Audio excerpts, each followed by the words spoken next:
It's probably, in some ways, an appropriate thing because our subject for tonight is very closely allied to the final study in our series on chapter 16. As you'll recall, we've been working through the vials of the wrath of God, and we've got one to go, and that's the seventh vial, which is the pouring out of the divine judgments upon the Catholic system in particular. And what we have in chapter 17 is the lead up to that. We find chapter 17 describing the Harlot system of Rome and challenge the Lamb.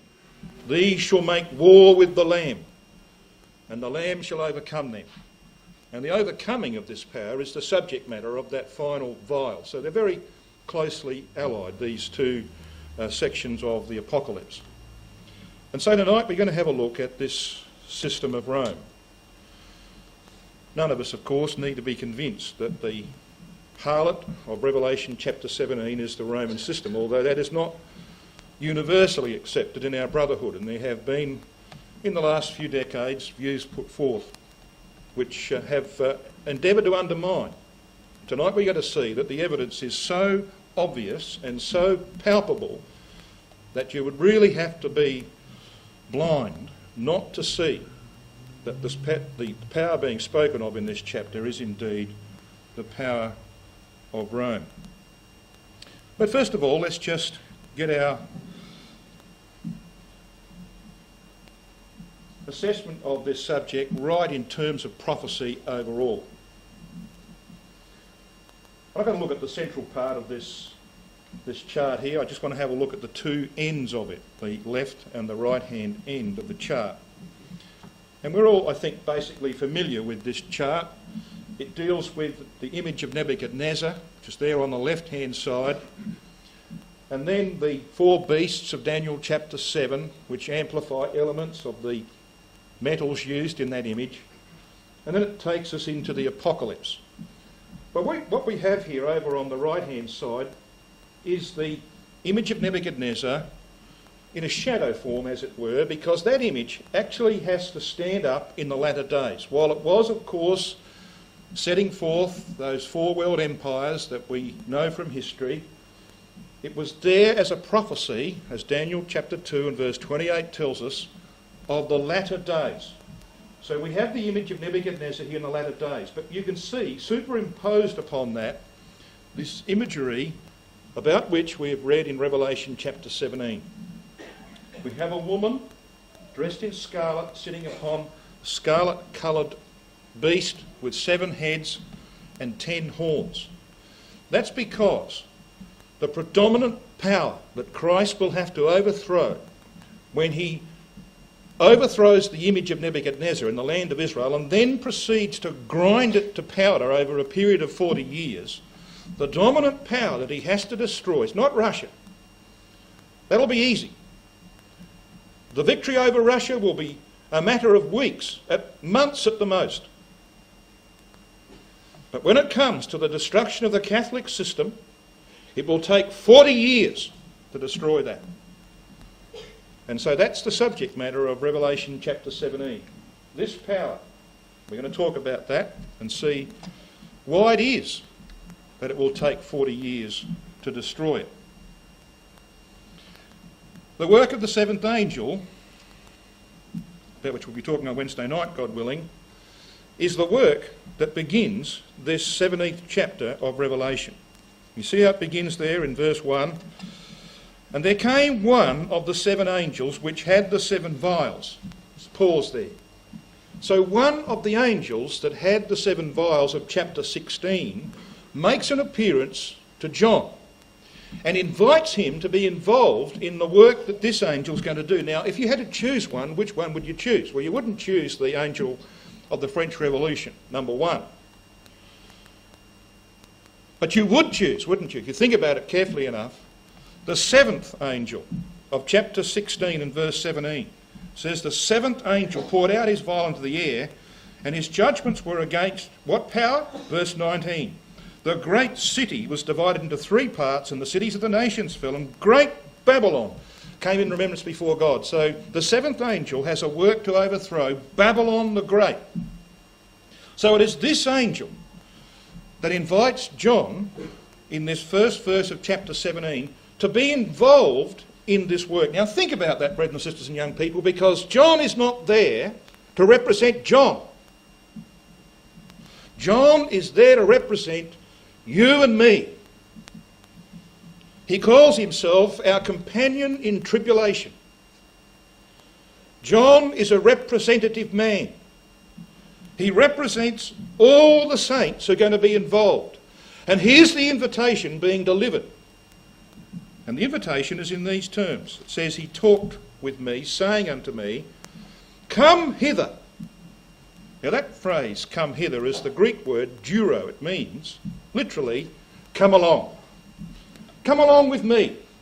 I want you to be involved in my work. I'm going to pour out the seventh vial of the wrath of God upon Babylon the Great, and I want you, all of you, to be involved in this. We willing? Well, John's going to be there. Whether or not we will be there will depend upon what we do with whatever time is left before that vial is poured out, or, to be sure, before we are called away to the judgment seat of Christ. So that's the invitation that begins this chapter. So it's not a matter that we can say, well, this is very interesting, it's prophecy, it's a bit of history in it. We can sit back and absorb this. Brothers and sisters and young people, this is our future. This is where we are going to go. If we are immortalised at the judgment seat, this is what we will be involved in. So it's a very personal matter. And we read in verse 1 that he's invited to come along, and he's told, I will show unto thee the judgment of the great whore that sitteth upon many waters. Many waters. What does that represent? Well, I'm going to do for the first time what will be necessary several times in this talk, and that is to actually go forward a bit in the text. Because Revelation chapter 17 is largely self-explanatory. It gives you the interpretation. You don't have to argue about it because it's there on the page. And so it's in verse 15 that we find out what these many waters represent. It says in verse 15, and he saith unto me, the waters which thou sawest, where the whore sitteth, are peoples and multitudes, nations and tongues. So there can be no doubt about that. So here we have John being told, I'm going to show you this great whore, obviously typical of a religious system because it's a woman and a harlot woman to boot. And you're going to be involved in her destruction, John. And I want you to know that she's a very powerful organisation. She sits upon many waters, peoples, multitudes, nations and tongues. So here she is, represented here by this woman, sitting upon this scarlet-coloured beast with its 7 heads and 10 horns. A great whore, she's called. The paramour of world rulers. And we'll talk a bit more about that because that's exactly what goes on in the record to be discussed. This woman. So we read in verse 2, with whom the kings of the earth have committed fornication. So we're told in verse 1 she sits upon many waters. We're told in verse 15 that that's many nations, peoples and tongues. And then we are told that from this vantage point she commits fornication with many kings. Obviously the kings of those nations over whom she rules, but not just those, as we find out from chapter 18, because there is trading done by this power. Trading in religion. And every power on earth has been involved with this woman in some way. So here we have a woman reigning over the kings of the earth. When you look at the old Roman Empire, it was an area, a very vast area, taking in northern Africa, the bulk of Europe, and certainly all of the countries that fringed the Mediterranean. But we read of this woman in verse 3 that she was in a wilderness.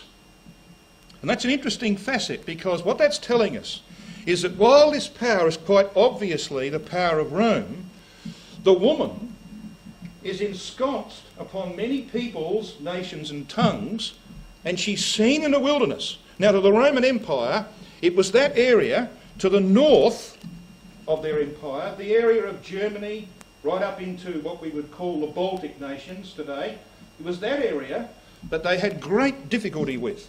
And of course it was from that area that the barbarian powers came and made life very difficult for the Roman Empire over a century or two. So it was very much a wilderness. What we're being told here is that when we come to consider Revelation 17, which has to do with the latter days, that Rome would be dominating an area which its ancient empire did not. It would dominate much of the old area. As we know, of course, the image of Nebuchadnezzar will take in the Roman Empire and the territories of it. But she's also dominating to the north of that, to what might be called the wilderness. Called in Ezekiel chapter 20, the wilderness of the peoples. Interesting language, isn't it? The wilderness, not a desert, as a dusty desert like Sinai, but the wilderness of the peoples. And that's where Rome will be dominant. So that's why we have that picture sitting there right in the heart of Europe, taking in all of that area that we know today as Western Europe up to the Baltic nations. So then, in verse 2, this power commits fornication with the kings of the earth. It's exactly what it has done. And when you go back over the history, the 25-year rule of Pope John Paul II, a man who was widely travelled, there was hardly a ruler on the face of the earth worth the name that didn't have at some point an audience with this Pope, either in the Vatican or in their own country. Even rulers like Fidel Castro of Cuba, who you would imagine would be as far removed from the Pope in terms of political ideologies as the East is from the West, even he celebrated the Pope in Cuba. So when you look around the history of the Catholic Church in recent times, it has committed fornication. It doesn't matter about people's ideology. Who cares about Castro being a dyed-in-the-wool communist? Who cares? The Pope went there and took him on. Butted him up. It's like a harlot. She doesn't care who she's involved with, as long as she gets her own way. So here we have this system committing fornication with the kings of the earth, and the inhabitants of the earth, it says, have been made drunk with the wine of her fornication. Doesn't matter where you go in the world, you will find the wine of Rome's doctrines influencing not only religion but politics. You don't believe that? Have a look at what Tony Blair's been doing. He's a Catholic. Have a look what they do in America, influencing the direction of American politics. They're everywhere. And the wine of the cup of their fornication is being taken and drunk by all the nations of the earth in some way. It's a system which has its tentacles in every part of the earth. Though it has, of course, suffered as a result of the French Revolution and subsequent events, it has regained much of its power. And it won't be very long before Revelation 17 will be fulfilled, and this power will be riding high, especially in Europe, because all the nations of the earth will commit fornication with it. So we have then, verse 3, he carried me away in the spirit into the wilderness, and I saw a woman sit upon a scarlet-coloured beast full of the names of blasphemy, having 7 heads and 10 horns. So who is this power? Let's see if we can nail this down absolutely. Don't need to move out of Revelation 17, because in verse 9 we read this: and here is the mind which hath wisdom, which implies that there will be some minds that don't have wisdom. But here is the mind that's got wisdom. This is how you interpret the 7 heads and the 10 horns of verse 3. This is how you identify the woman who sits astride this scarlet-coloured beast. You have a look at context and history. So what have we got then? Well, verse 9 says, the 7 heads are 7 mountains on which the woman sitteth. That's a pretty obvious, a literal fact. As we shall see in a moment, Rome was built on 7 hills, as indeed was Constantinople, which was called the Second Rome. Not sure about Moscow, which was called the third. It's pretty flat there. But certainly Rome and Constantinople both had 7 hills. But then we read in verse 10, because there's a second interpretation to this 7 heads, and there are 7 kings, 5 are fallen, one is, the other is not yet come, and when he cometh he must continue a short space. Rome, in its history, as we shall see in a moment, had 7 forms of government, and we'll explain what it means when it says one is not yet come, etc.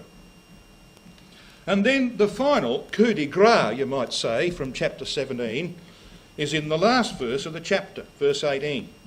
And the woman which thou sawest is that great city which reigneth over the kings of the earth. Now, if you applied that prophecy today, you might have people who would argue with you and say, well, I can accept that Rome influences a lot of things in the earth, but it doesn't reign over the kings of the earth today. When you explore the Greek of the verb which reigneth here, you find that it's in the present tense. So it literally should be rendered, which has kingship over the kings of the earth. That is, in the time when John wrote. Now, John was writing in AD 96, and there's no doubt, is there, which city had rulership over the kings of the earth in AD 96. That's beyond all dispute. It was Rome, and John himself was a prisoner of Rome in the island of Patmos. So then, when you put those passages together, verse 9, 10 and 18, and you have a mind that is wise, it's obvious to the wise mind that this is talking about Rome. Now, the Roman Catholic Church itself found that very difficult. They saw it very difficult to swallow, so they created what they call a Douay Bible, get rid of the book of the Revelation. Unfortunately, we've had some people in our own community who have tried to make out that the woman is Israel. But there's absolutely no dispute that this is talking about Rome. When you have a look at history, it becomes fairly obvious. Here is a coin that was minted in around about AD 69. The man, the emperor on the left-hand side here, as you can see from the Latin above him, is Vespasian. He was laying siege to Jerusalem when there was the death of the emperor, and so he made his way back to Rome. There was a little bit of fighting here and there, and he became the emperor, left his son Titus to finish off the job of destroying Jerusalem, which he did very effectively about a year later. On the right-hand side, we have Rome. Notice this. Rome. She's got a helmet on, the helmet of a Roman soldier, but it's a she, it's a woman. And this woman is sitting upon 7 big stones, which represent the 7 hills of Rome. Now, I'm not going to actually spell them out. I walked on a few of those a few months ago. They're not really big hills by Australian standards, but they're hills. So here are the 7 hills of Rome. Roma. That's what they call it even today. So, there can be no doubt when you look at the historical record that when it says in verse 9, the 7 mountains upon which the woman sitteth are the key to understanding what the 7 heads represent. But there's a second one. And the second one of verse 10 is the fact that Rome had 7 forms of government. There was the regal, the consular, the dictatorial, the decemviral, and the tribunicial. All of those preceded the times of John. That's why it says in verse 10, and there are 7 kings, or 7 forms of government. 5 are fallen, that is, they're historical, they're past. And one is, that is, in the times of John, it was the imperial form of government. And it says, and when he cometh, and the other is not yet come, and when he cometh he must continue a short space. So there was to be a 7th form. That form of government was the Gothic form of government, which was instituted at the fall of the Roman Empire in AD 493 and lasted about 60 years. But you will notice if you continue reading in Revelation 17 into verse 11, it says, and the beast that was and is not, even he is the 8th, and is of the seven, and goeth into perdition. So there was to be an eighth head, but the eighth head was actually of the seven. That is, one of the forms of government in the seven was to be revived. Now this is a reference to the revival of the imperial form of government through the years from about 529 AD to 610, from the times of Justinian and of Phocas, emperors of the East. Rome regained her political power that she had lost as a result of the barbarian invasions. And this is the subject matter, as we've considered in our studies, of Revelation chapter 13. It's the subject of the beast of the sea, and we'll have a look at that in a moment very briefly. But it's important to point out that verse 11 says that this eighth head goeth into perdition, or as that word means, destruction. So John is told that what he is seeing here in this eighth head is the final form of Roman government, the imperial form, in its latter day manifestation. And that's the important part as far as we're concerned. Because what we have here is papal power in Europe in our own days and from tomorrow onwards until it is destroyed. So when we see this woman sitting upon this scarlet-coloured beast with its seven heads, we are looking at one of those heads that had some trouble in history. It was overthrown by the barbarians, but it was revived. And though it's had some trouble since, overthrown again as a result of the French Revolution and subsequent events, it is to be revived in the latter days and to stand supreme in Europe. And it is this power, in company with the 10 horns that sit upon those seven heads, that will make war with the Lamb. A bit more about the 10 horns a little later. So here we have down the bottom left-hand corner the imagery of Revelation chapter 13, the beast of the sea, which speaks about the papacy as an imperial political power. But what we see over on the right-hand side is the way that John saw it. This woman upon this beast in the wilderness, sitting upon many waters, is the final form of that imperial power, stacked up against the power of the Lord Jesus Christ and his saints. So that's the drama of Revelation chapter 17.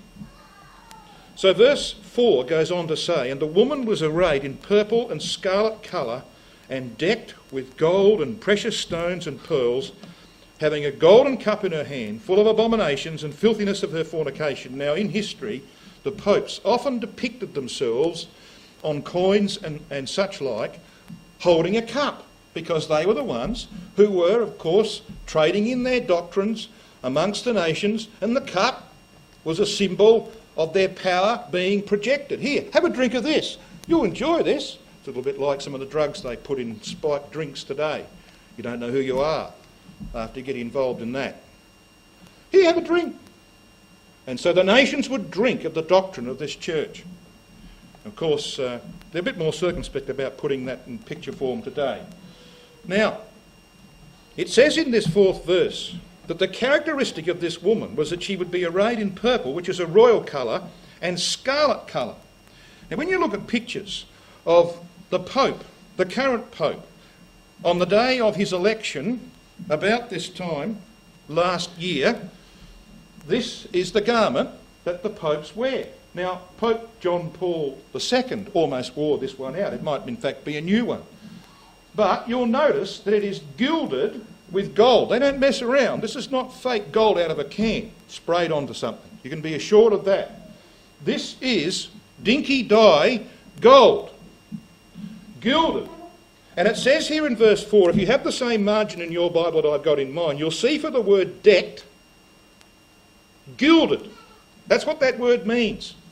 So here we've got the Pope dressed in scarlet, which is peculiarly the colour of the cardinals of the Roman Catholic Church. But he has something extra. He's got all of this gold woven in to his garment. So it's not hard to begin to identify what this represents when it talks about this power, gaudily apparelled with precious stones and pearls, having a golden cup in her hand, full of abomination and filthiness of her fornication. It is this system of Rome. But let's move on to verse 5, because verse 5 tells us the origins of this power. And upon her forehead was a name written, Mystery, Babylon the Great. And I marvel at the way in which the translators have put this in bold capitals, because of course they were largely Protestants who were doing this, and they knew who this was talking about. Babylon, the mother of harlots and abominations of the earth. The only problem was they were daughters. See what it says? Abominations of the earth. Abomination to who? Well, to the Spirit, to Yahweh, the eternal Spirit. He regards this system as being utterly abominable, and her daughters as not much better, if at all. So to be associated or involved with this power, either by adopting its doctrines or its practices, or being associated with it in some kind of communal spirit or ecumenical approach, as far as he is concerned, is an utter abomination. And I've marvelled in my travels. I've heard of many things, even of a Christadelphian ecclesia that built a hall in a town, in a country, in conjunction with the Roman Catholic Church and some others. Unbelievable. But it happens. It's almost as though they've been drugged. Their eyes are closed. They can't see. And yet that is the way the Spirit talks about this power. Its origins are in Babylon, right back into the days of Nimrod. And here is the Tower of Babel. And there is Nimrod down here, the first god king. You can see people doing obeisance to him, bowing down as this enormous tower is built. And that's exactly what the nations of Europe are doing today. They are rebuilding the Tower of Babel. This was their poster for the European Union. Europe, many tongues, one voice. They've even got modern cranes building the Tower of Babel. When they built their parliament in Strasbourg in France, opened in 1999, they built it on the pattern. Oh, that's a finished building, by the way. You know, the bits at the top there, that's not unfinished business. That's purposeful. That's the plan. Because it was based on the Tower of Babel. So the European Parliament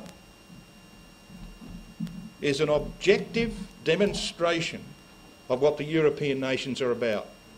They're rebuilding ancient Babylon. And of course they've taken their 12 stars, we know, from the Catholic Church, which took them from Revelation chapter 12, the 12 stars around, they say, Mary, the woman, in fact, the harlot woman, who was with child by fornication, we would say. So there's no doubt, is there, as to what is happening in Europe today. Now I just want to spend a little bit of time, because we don't have a great deal of time, demonstrating the origins, the roots of the Roman Catholic Church in Babylon. Now we could spend 3 nights on this and still not exhaust it. So let's just take a couple of things which are fairly clear. Janus, not talking about Janus, Janice, we're talking about Janus. Janus was a Roman god in the days of paganism in Rome. Janus was the god of doors and gateways, and also of beginnings. Hence we have our month January. So every time the calendar clicks over from December to January, it's an acknowledgement of this god, in a sense, because he has given his name to the beginning of the year. He's a very powerful, very prominent god. The temples of this god Janus always faced towards the east. The back of the temple faced towards the west. That's pretty obvious, isn't it? If he's the god of beginnings, then every day when the sun comes up from the east, shines into the temple, and when the sun goes down, passing off into the west. Between the two doorways, the front and the back of the temple of Janus, stood his statue with two faces, each one gazing in opposite directions, to show he had absolute control. He began and he ended. Watch out for Janus. Two faces, there they are. Now those two faces, one was young and the other was old. One of them represented Nimrod, the other one represented his reincarnation, Tammuz. Now those of you who know the history will know that Nimrod died at about 40 years of age through some mysterious circumstances. So they buried him. His wife, Semiramis, being the sort of woman she was a harlot. She got involved with someone else. She had a child. The child was born, and she said that this child was Nimrod reincarnated. This is the new Nimrod. And they set up certain festivals. One of them was the festival of Saturnalia. Saturnalia, which is held on the 25th of December in the Northern Hemisphere and now in the South, was the festival of the old sun. Like Nimrod, he died. He went down because the sun reaches its lowest point in the northern sky on the 25th of December, just like it does in the Southern Hemisphere on the 21st or 22nd of June. Then, the next day, of course, the sun would begin to renew itself and would climb higher in the sky as time went on. So they said, well, the old sun, Nimrod, dies, the new one, Tammuz, is revived.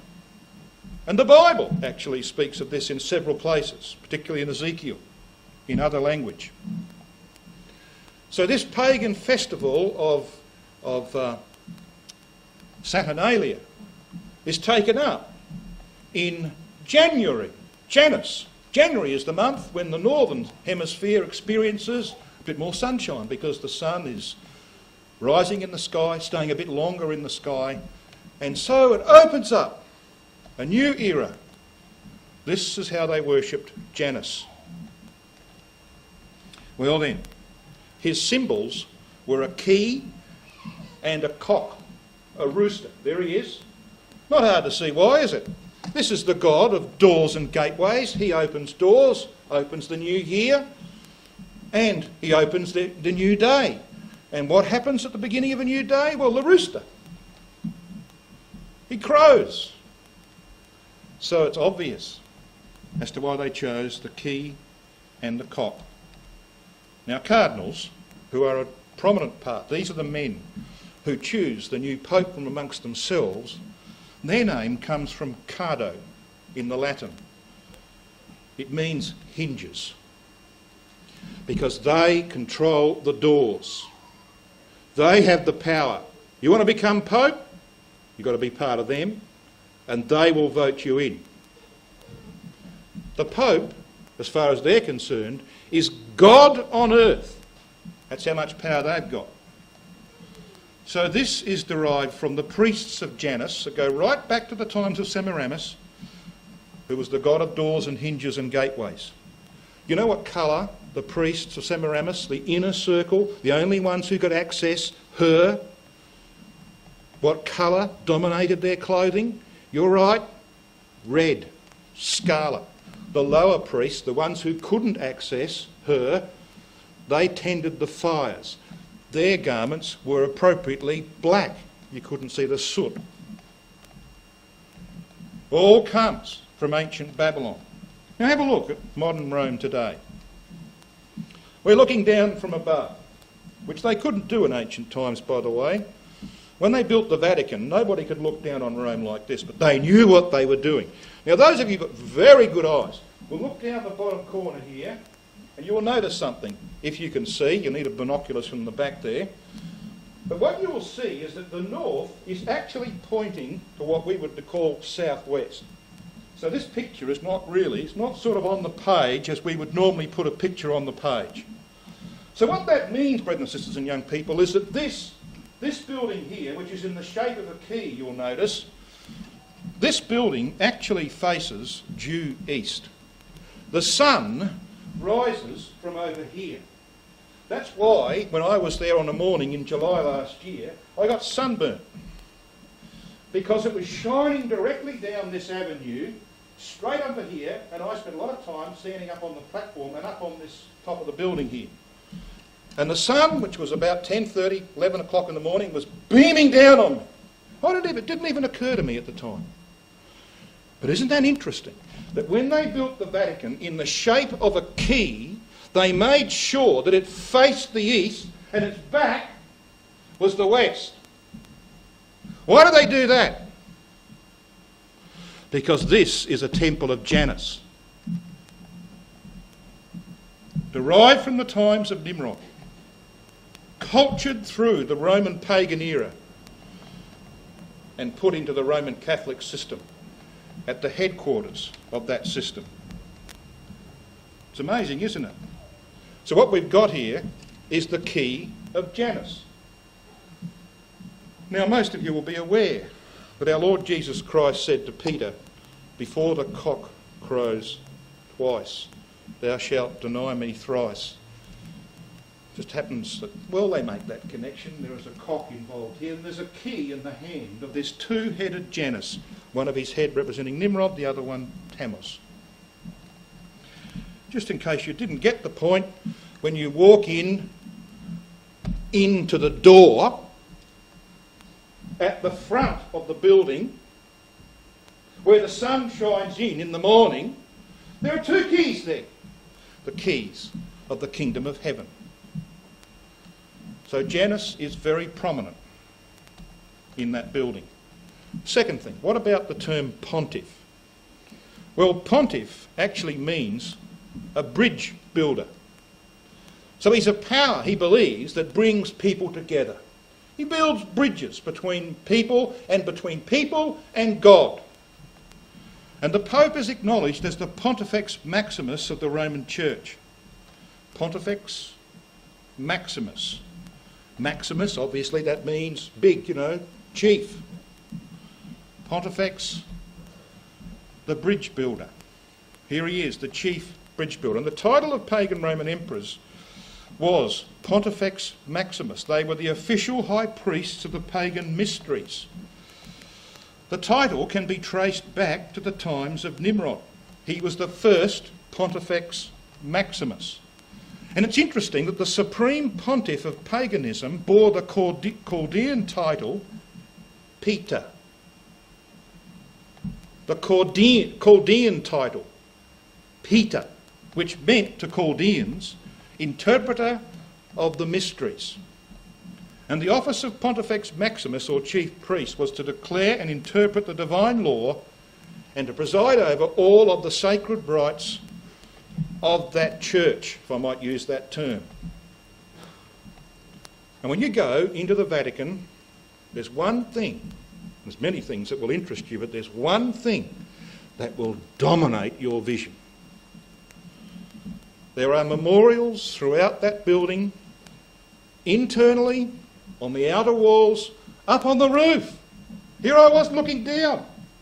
All these vents on the roof, the dome of the Vatican. Every single one of them had on it Pope something, Pontiff or Pontifex Maximus. And here in the marble floor, Pope Clemens VIII, Pont Max. You didn't get the point? Down here. Pontifex Maximus. Wherever you went, you got this title because there are memorials to all the popes, and they are the head of this system for their brief space of time. And so this term, Pontifex Maximus, is everywhere to be seen. These are the successors of Nimrod. And we've heard, haven't we, how they got that title, because when Babylon was overthrown, and the religion of Babylon was unwanted, the Babylonian priests went into Asia Minor. They ended up being installed in a little kingdom called Pergamum. And Pergamum was ceded by its ruler to Rome. That is, he gave his kingdom to Rome. And so Rome had a ready-made Pontifex Maximus that could take over the pagan mysteries and the rites of paganism. And the Catholic Church simply borrowed all that and made their head the Pope, their Pontifex Maximus. We read on in Revelation 17 and at verse 5, she is the mother of harlots and abominations of the earth. Mother of harlots. Now, ancient harlots displayed their name on their forehead. Today they put their names in newspapers. But in those days they didn't have newspapers. So if you wanted to advertise yourself, there were no billboards, as far as we know. How would you advertise yourself as being the local harlot? Well, in those days they took out a crayon or something and they wrote their name on their forehead and went around saying, "Here I am." No mobile phones, you know. You had to actually go out face to face to meet your customers. Says in this prophecy that she was the mother of harlots, and on her forehead in verse 5 she's got a name written, Mystery. Just so happens that that word mystery was once engraved on the papal tiara, which he wore in public. So here is this system, setting forth herself as the mother of harlots. And moreover, when you go to the Vatican, one of the first things you will see out of the top corner of your eye, as you walk up the pavement to go in, is this picture up on the wall of the place where they actually nominate and appoint popes, the Sistine Chapel. Rome proclaims herself publicly as the mother and mistress of all the churches, calls herself Mater Ecclesia, Mother Church. So there can be no doubt as to who we're dealing with here. And there can be no doubt as to why Yahweh feels the way he does towards this system, as to why he calls her an abomination. Read the next verse, verse 6. And I saw the woman drunken with the blood of the saints and with the blood of the martyrs or the witnesses of Jesus. And when I saw her, I wondered with great admiration. Now Rotherham translates that. And I was astonished with great astonishment. He wasn't admiring her. He marvelled. That's what it says in verse 7. Why did you marvel? He was astonished at this system. And he had good reason to be. Because she was drunk with the blood of the saints. Now, I'm not going to labour this. We've talked about this before. It's an awful subject, because every time I look at these pictures, I think that some of these people treated like this could have been our brethren. And even if they weren't brethren and sisters and young people, you don't treat people like this. When God wants to kill his enemies, he kills them. He doesn't torture them. We read about Korah, Dathan and Abiram in our readings today. If anybody should have been tortured from a human perspective, it should have been those fellas.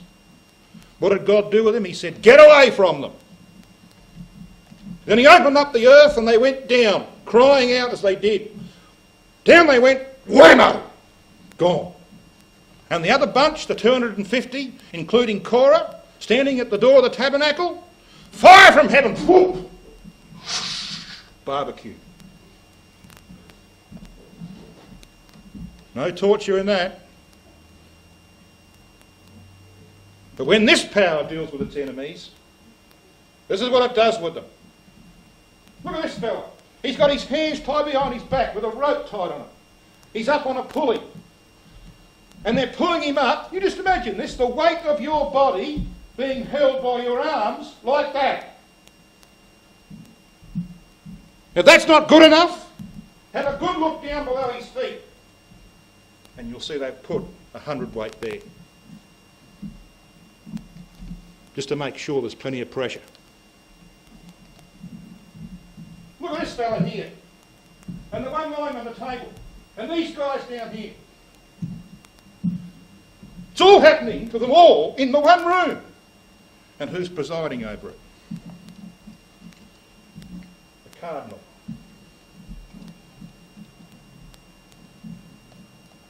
Now we know why God calls them abomination. Not only have they corrupted the minds of men and blinded men to his truth, but this is what they do to his people, his witnesses, to their enemies. This is why, brethren and sisters and young people, the invitation goes out. come along, come on, come along.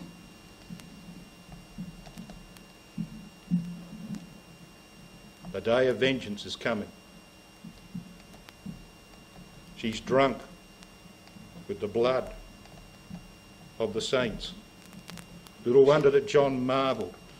And the picture on the right-hand side, you reckon this is not a modern thing? All right, you can go back. This is the Inquisition. But what about over here on the right-hand side? You know who this fella is over here? Little moustache under his nose? Adolf Hitler. And this is the papal nuncio, the personal representative of the Pope in Germany. And they are discussing, so it is said, some of the problems they had. How to get rid of the Jews, number one. And the Catholic Church was very interested in getting rid of everybody else that opposed them.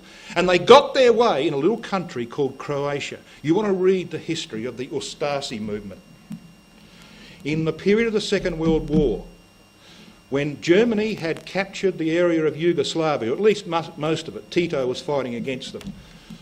When they captured that area, the Croatians asked permission to get rid of their enemies, Jews, Protestants, Muslims, and anybody else who opposed the Catholic Church. Hundreds of thousands of people were brutalised, killed in the streets by the Ustasi. So the Catholic Church was doing this sort of thing right down to the end of World War II. I was born 3 years after the end of World War II. So it's pretty recent, although some of you don't think I'm that recent. Now you know why God has the feelings he has about this system.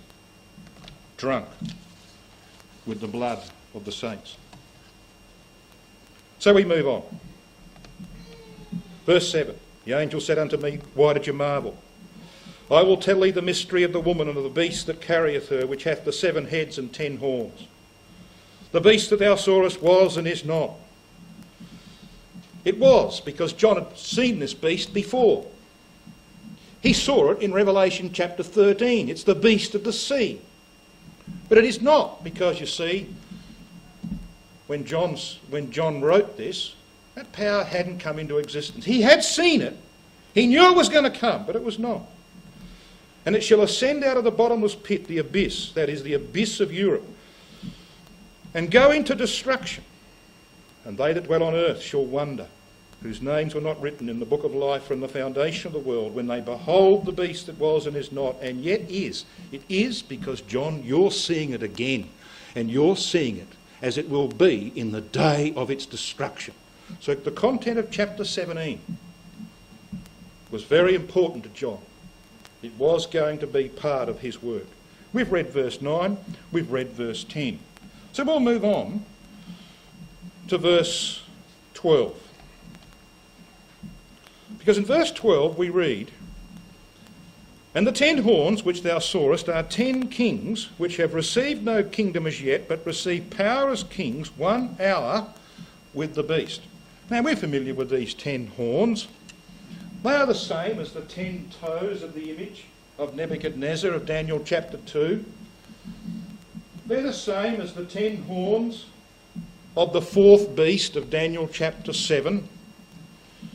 They are the same as the 10 horns which sit upon the 7 heads of the beast of the sea of Revelation chapter 13. So it's not a new symbol.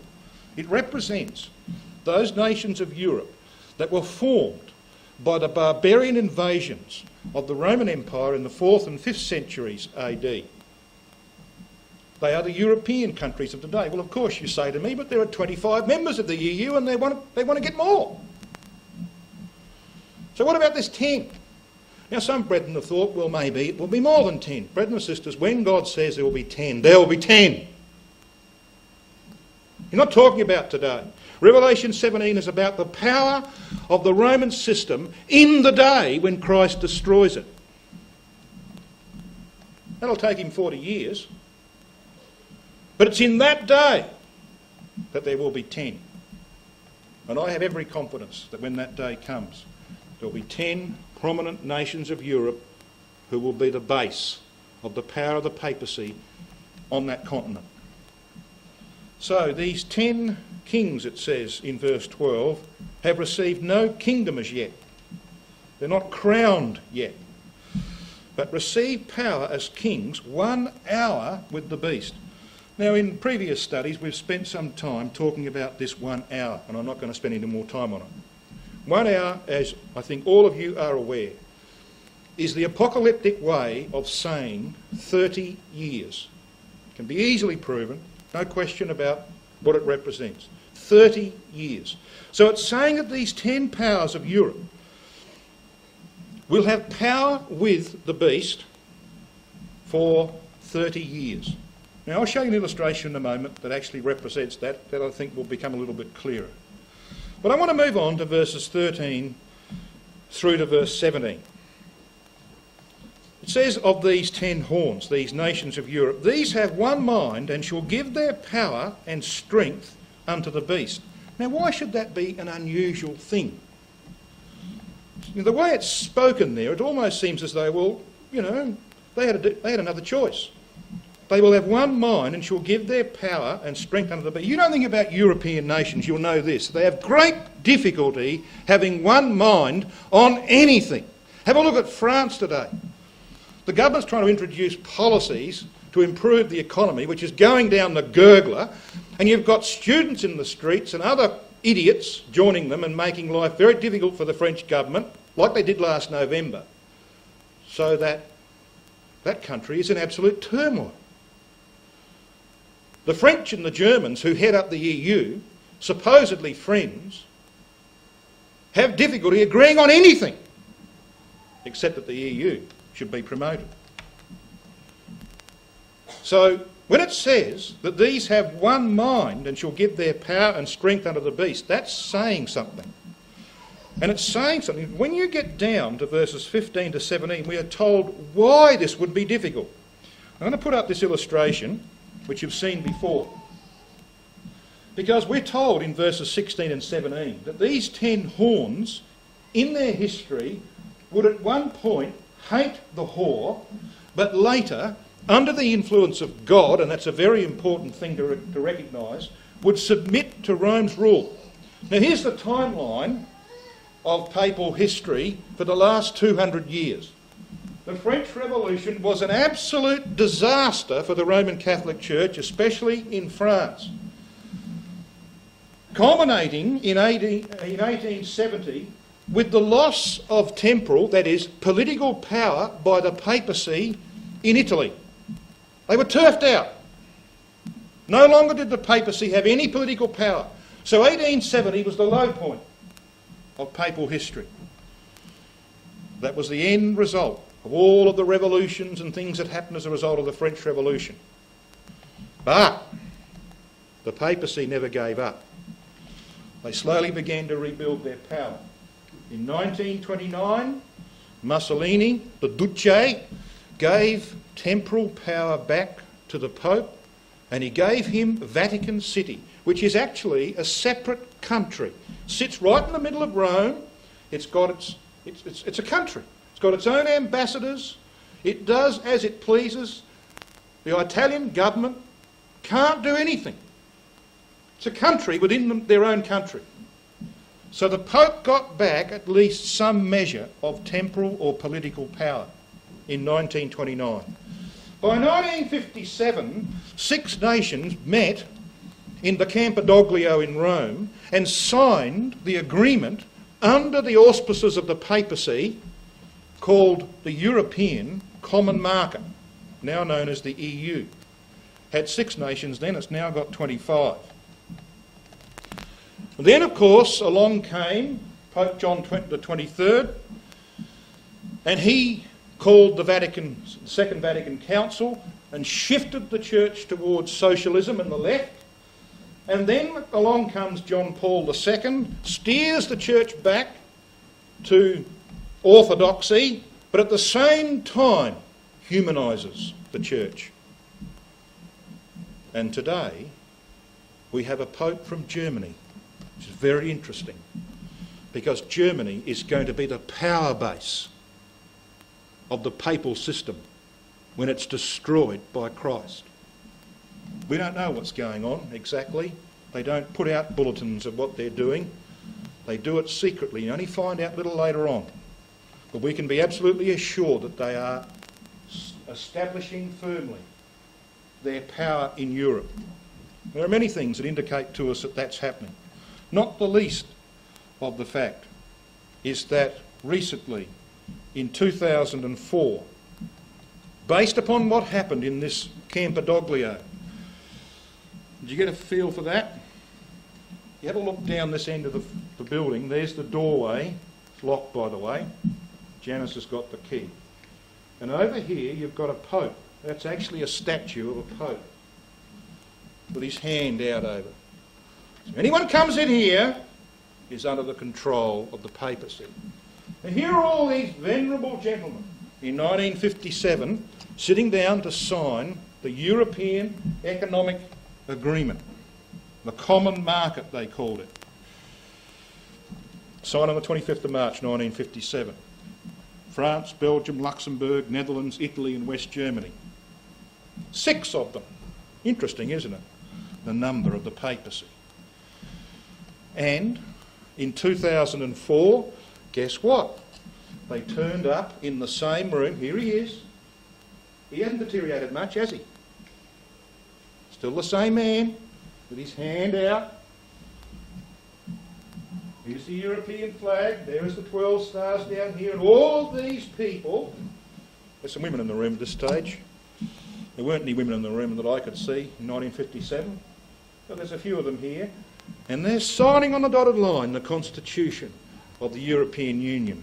Well, of course, it's in trouble. But it was signed here in Rome, in that very same room. And the scripture says, these have one mind and shall give their power and strength unto the beast. Now you've got people sitting in that room when they signed this constitution who were gnashing their teeth privately, like Tony Blair, for instance. He's a Catholic. He had to smile. Give me the pen. He's gnashing his teeth. He doesn't want to be under the power of the Pope. These will have one mind. Why did they do it? Why did they grab the pen? When in some cases it wasn't in their national interest to sign the document introducing the Constitution, because God put it in their hearts. That's what it says, you see. Verse 16. And the 10 horns which thou sawest upon the beast, actually should read, and the beast, these shall hate the whore, and shall make her desolate and naked, and shall eat her flesh, and burn her with fire. They did that in the French Revolution, 1789, right through the times of Napoleon, when men gnawed their tongues for pain and were burnt with fire. Right down to 1870. These European nations, they threw away the papal controls. They hated the whore. Oh, but it's a different situation now.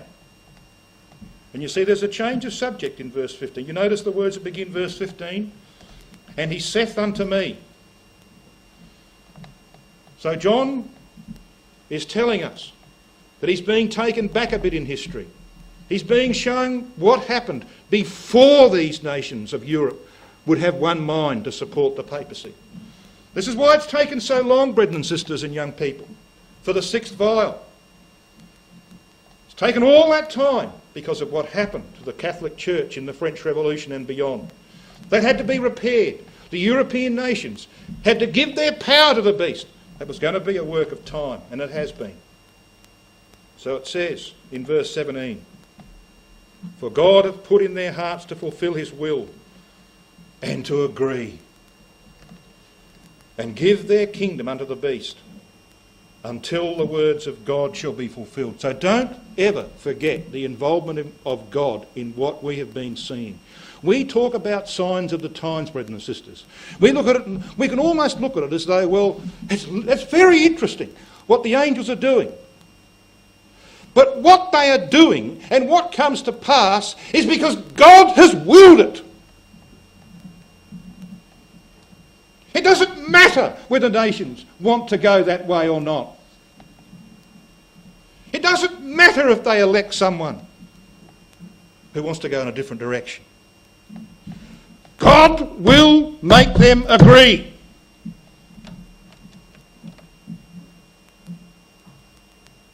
Let's remember that.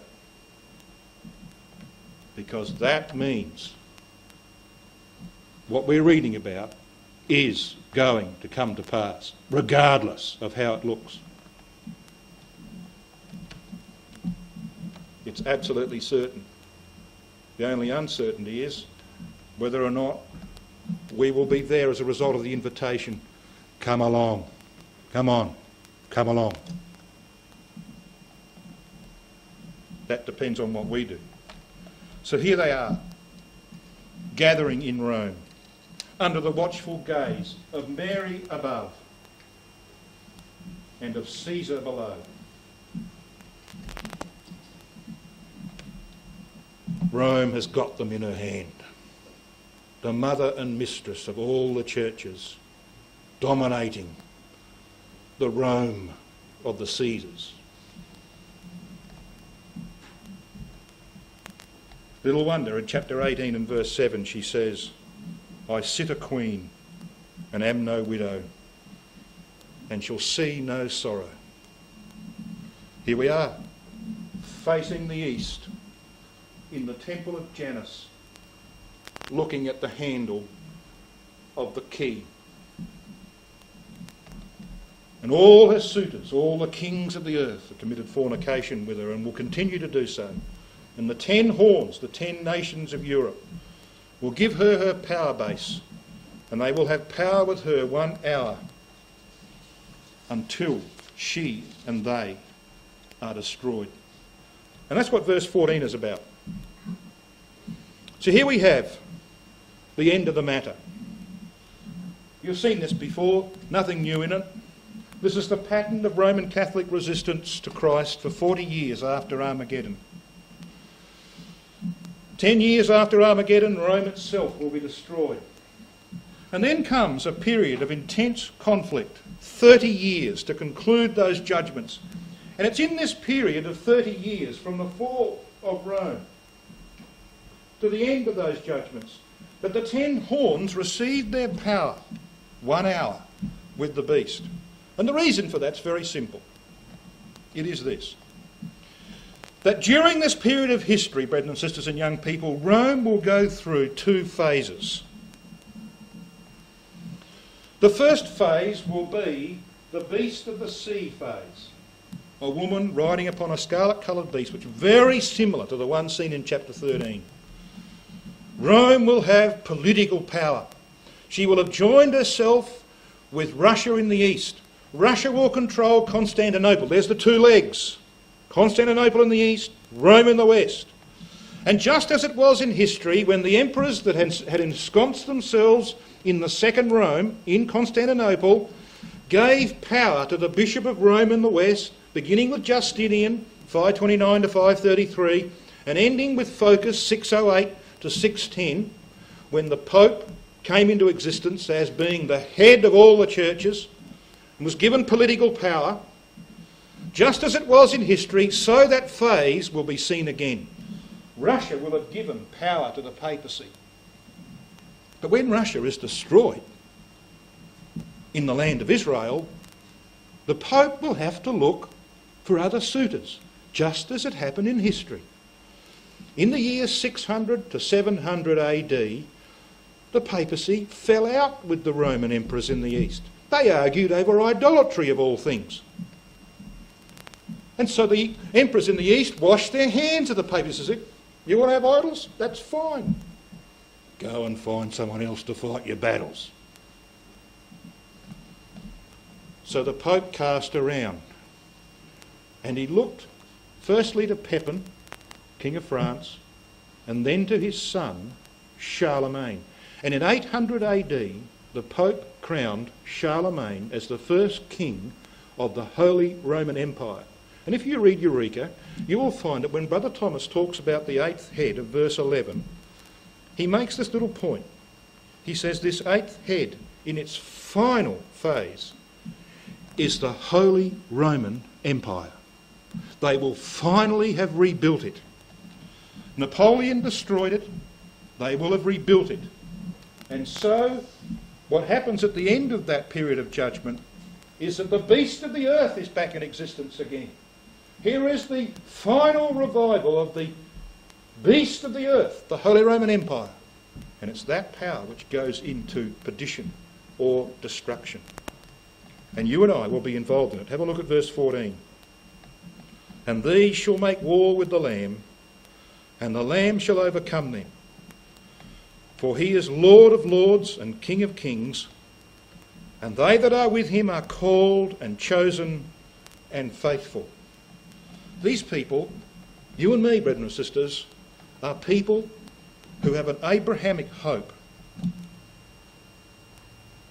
who will be with Abraham and with John and many others to bring vengeance upon this system that has persecuted so many of God's saints and of his witnesses down through the ages, and has blinded men's minds with a drugged cup. When it says here that they that are with him are called, Abraham was called out of Ur the Chaldees, the very heart of Babylonian apostasy. He was brought from Babylon, so to speak. Nehemiah 9 verse 7 says, he was chosen by God to carry his name in the earth. And Romans 4, Paul tells us in verse 13 that Abraham became heir of the world by faith. He's going to have some companions in that day. John's going to be one of them, because John, you see, took up the invitation. Come along. John proved himself in life to be called, chosen, and faithful. Let us hope, brethren and sisters and young people, when verse 14 is fulfilled, as we shall see on Wednesday night, God willing, as it will be in the pouring out of the seventh vial, that you and I will be amongst that great company.